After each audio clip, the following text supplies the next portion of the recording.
What's going on YouTube? Welcome back to the channel. Today we are troubleshooting the Audi A7 and it does have a lot of issues and we will be working through them today and seeing what's going on with it. Without further ado, let's jump right into it so we can figure this out. So here we are. This is the first issue with the car and the main concern on the car because we need to deem if the engine's good or bad. It came in with a cylinder 3 misfire and the whole car is shaking and vibrating. If you don't already know, Audi, it is passenger side 1, 2, 3, 4, 5, 6 on this engine. I'm pretty sure all Audis are this way. They don't skip like American cars, like 1 and 2 and 3 and 4. It's all in order here. And before we start, overnight I charged the battery because Audis or any foreign vehicle, Audi, Beamer, Mercedes, they hate low power. If you have low power in the car, you need to get a new battery or charge it. Do not try and troubleshoot a car with low power on a German car. It's never going to work. So we're fully charged on the car. I pulled the 2 spark plugs out and the coil packs so I can stick the camera inside the cylinder to see what's going on with it and see if I see anything wrong with the cylinders. And number 3 is the problem. I don't know how good you can see this on the camera, but this cylinder is pretty wet inside there, so you know that it has not been burning in the back cylinder. So either we have no compression, a valve issue, or a spark issue in this cylinder. And then comparing it to the one that is firing, you see how it's nice and dry in there. So now what we're going to do to the car is we're going to go ahead and put the spark plug back in the same hole and swap coil packs in the car and see if the misfire continues on number 3 or the misfire is going to change to number 2, and that's going to tell us if the spark plug is bad or the coil pack is bad or the cylinder is bad on the car. So let's go ahead and do that right now and give her a try. Alright, so we swapped the coil packs and left the spark plug where it was. And you do have to have a nice scanner to troubleshoot these cars because you're going to need the live data for the misfires. So let's go ahead and start it and see if the misfire changed. Alright, so we had a problem on number 3. Let's go ahead and start it. I already started and tried it, so I'm just going to start it again and show you guys.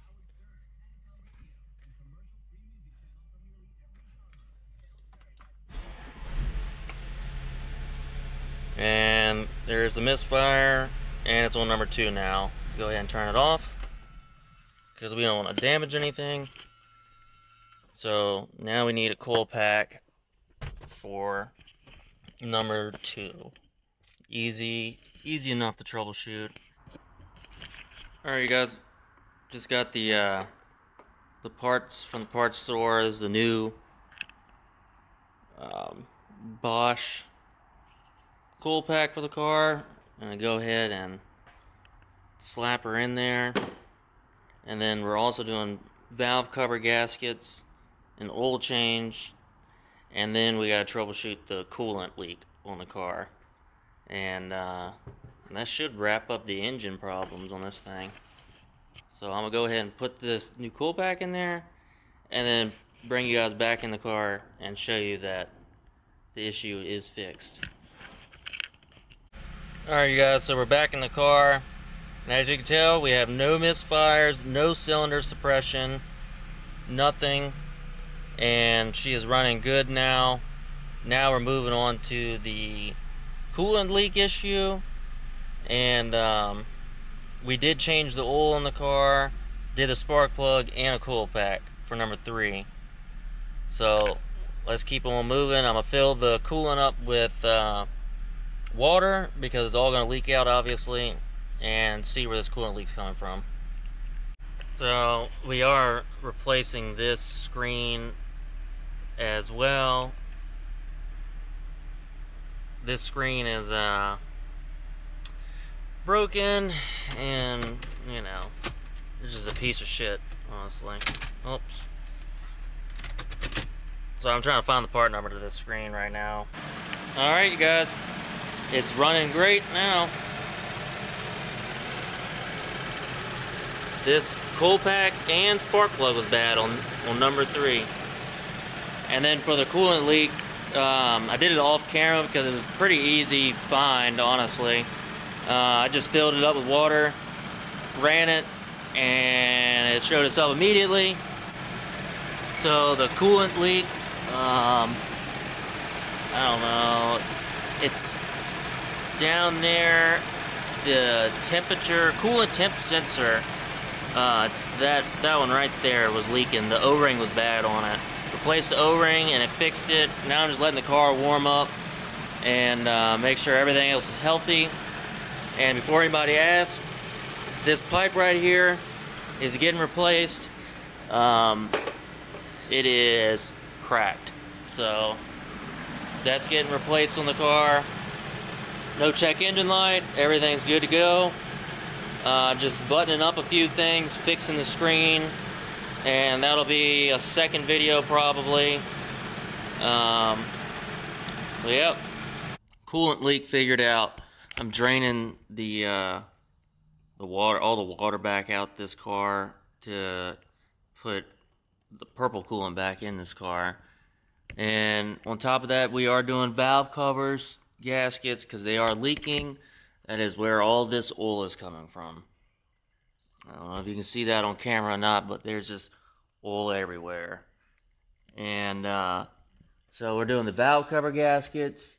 And in order to do the valve cover gaskets, there's actually your secondary air injection hose right here on the bottom of the intake. And you got to pull that off to get the intake off. And then we're going to have to take the coolant bottle out up top, and I'll show you guys all that. So I got the coolant bottle out of the way for the valve cover gaskets. In order to get these little clips off, you just stick a pick in there and you pull that up. And the same thing with the bottom one, and then I just flip it out the way. I'll also take, I think that's the camshaft sensor. Take that out of the way, and then you'll be able to fish this one out. This is the harder one. And then for this side, there's your secondary air injection pipe. You take that off from the bottom, and then this whole air intake pipe or intake comes out. You just pull on it. And then you just pull all the cool packs out of this side, and then this side you can actually get rid of the harness out of the way. So this side's super easy to get off. I'll show you guys what it looks like after I go ahead and get both valve covers off. And two is to get this pipe out right here. It's you gotta take this front valance off, and then it's 2 T20s in here, and then this little cold air scoop comes out. Alright guys, so we got this, the passenger side off, and these screws are T30s, and you're gonna need a short and a long set of T30s. And if you were wondering, this is what it looks like inside of an Audi engine. Pretty nice in there, not all gummed up and everything, which is a good sign. I don't see any damage in there or anything like that. So, but the gasket is obviously on the top side, and I have no idea how to get this crankcase breather off this valve cover. So we're just working like this, which that means this side is going to be a joke. So I'm going to go ahead and put this side back together and get it all sealed up. And then we'll move over to this side and reseal this one. So I ended up figuring out how to get this off. Can't really tell you how to get it off, but I pretty much stuck my pick in there and then wiggled it off. Because you gotta get it off on this side. Just to show you inside the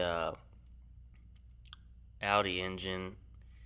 I don't know if you can tell, like I said in the video, see the marks on the camshaft on this side.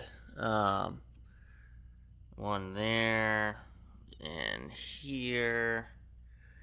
And, well, that's kind of a sign of lifter failure, or starting to fail.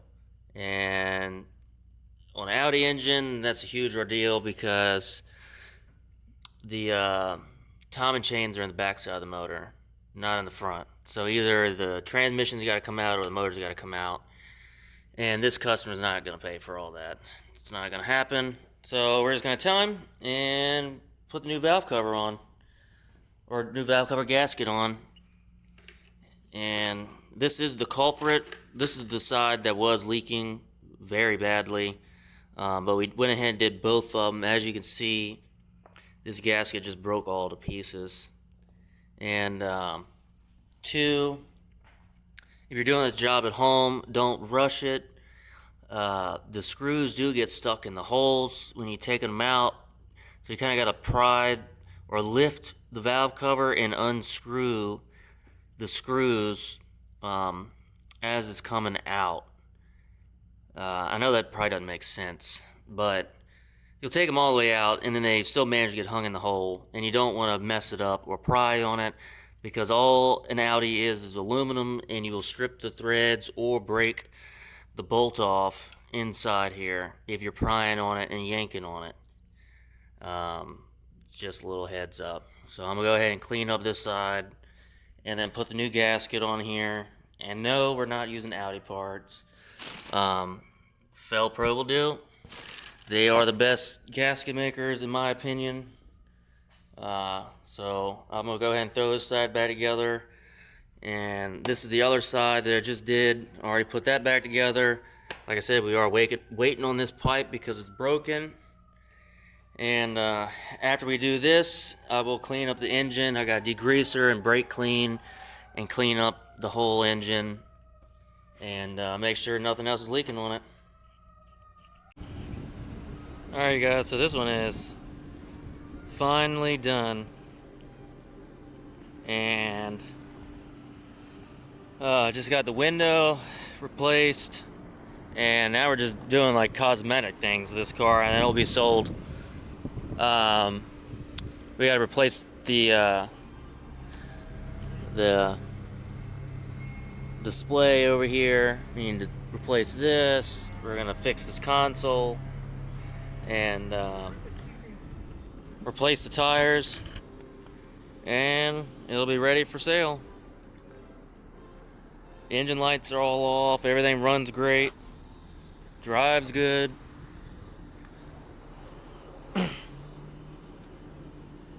And now it's time to work on the big truck.